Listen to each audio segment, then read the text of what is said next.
দেশের বৃহত্তম স্থলবন্দর বেনাপোলের যানজট ও জনদুর্ভোগ কমাতে 2017 সালে 16 কোটি টাকা ব্যয়ে নির্মাণ করা হয় অত্যাধুনিক বাস টার্মিনাল। 2022 সালে উদ্বোধনের পর টার্মিনালটি বন্ধ হয়ে যায় পরিবহন মালিক শ্রমিক দ্বন্দ্বে।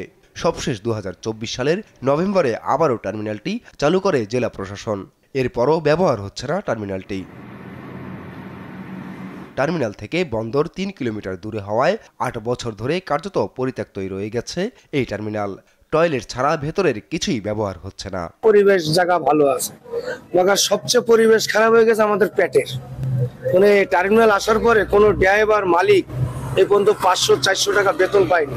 যে আমরা এই দূরের রাস্তা রাত বেরাত আমরা ওখানে পরিবহন থেকে নামার পরে ছিনতাইয়ের শিকার হই। এখানে জাহানে নিরাপত্তা থাকে না, কারণ এত পরিমাণে ভিড়, বোর্ড রয়েছে, বিভিন্ন জিনিসপত্র রয়েছে, তাহলে তো চলাফেরা, তাই যানজটটা মানে এতে কোনো সন্দেহ নেই। দূরপাল্লার বাস চালকরা বলছেন, ছিনতাই এড়াতে বন্দরে যাত্রী নামিয়ে খালি গাড়ি পার্কিং করা হয় টার্মিনালে।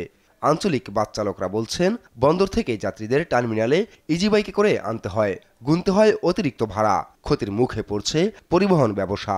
যেভাবে ইজি বাইক যাচ্ছে আসছে, আমাকে যাত্রী হচ্ছে না, আমাদের ব্যবসা বাণিজ্য হচ্ছে না, আমরা খুব কষ্টের মধ্যে জীবনযাপন করতেছি ভাই। দিনে টার্মিনাল আপনার বিশাল যানজট হয়, ওখানে এমনকি সারা রাত গাড়ি চালায় আসে, আমরা ওখান থেকে জ্যামে আটকে যাই, অন্তত 1-1.5 ঘন্টা 2 ঘন্টা 3 ঘন্টাও সময় কেটে যায় স্টারিং এ বসে। গাড়ি ঘুরাইতেও পারি না, ফেরাইতেও পারি না। জেলা প্রশাসক বলছেন, নির্দেশনা না মানায় যানজট লেগে থাকা সহ সামগ্রিক ক্ষতি হচ্ছে। পরিবহন মালিকদের সংশ্লিষ্ট মন্ত্রণালয়ের উপদেষ্টার সঙ্গে কথা বলার পরামর্শ তার। যে 3টা বাস শুধুমাত্র কলকাতায় যায় আন্তদেশীয়দের, সেই 3টা বাসই শুধু আমাদের বন্দর টার্মিনালে প্রবেশ করে। বাকি যে আমাদের স্থানীয় যেগুলো আছে, আন্তঃজেলা এবং লোকাল বাসগুলো আছে, তারা আমাদের পৌর টার্মিনালে প্রবেশ করে। এটা আমাদের মাননীয় উপদেষ্টা মহোদয় আমাদেরকে নির্দেশনা দিয়েছেন, তারা সবাই এই বিষয়টা জানে। এটা মেনেও চলা হচ্ছিল, কিন্তু আমরা মাঝখানে দেখলাম যে কিছু কিছু পরিবহন আবারও সে বন্দর টার্মিনালে প্রবেশ করার চেষ্টা করছে। এতে করে আমাদের ঝুঁকি তো বাড়ছেই, যানজট সহ নানা ধরনের সমস্যার সৃষ্টি হচ্ছে।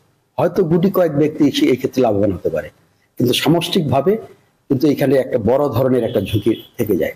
আমাদের যে বর্তমান পৌর টার্মিনালটা আছে, সেটা আধুনিক সুযোগ সুবিধা সম্পন্ন আছে। সেখানে পুরুষদের যেমন নামাজের জায়গা আছে, মহিলাদেরও নামাজের জায়গা আছে, ব্রেস্ট ফিডিং কর্নার, সব রকমের ফ্যাসিলিটি আছে। আর সিকিউরিটির ব্যাপারটা বলছেন, সেখানে পৌরসভা থেকে 10 জন অস্ত্রধারী আনসারের ব্যবস্থা করা হয়েছে। তো এই বিষয়টা তো আমাদের কাছে আর সিদ্ধান্তের কিছু নেই, এটা মাননীয় উপদেষ্টা মহোদয় যে সিদ্ধান্ত দিয়েছেন সেভাবেই আমরা বাস্তবায়ন করছি।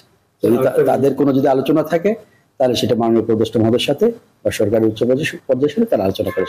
যানজট নিরসন ও জনদুর্ভোগ লাঘবের লক্ষ্যে নির্মিত বেনাপোলের কাগজ পুকুরে অত্যাধুনিক বাস টার্মিনালটিকে কাজে লাগাতে উদ্যোগী হওয়ার আহ্বান সচেতন নাগরিকদের।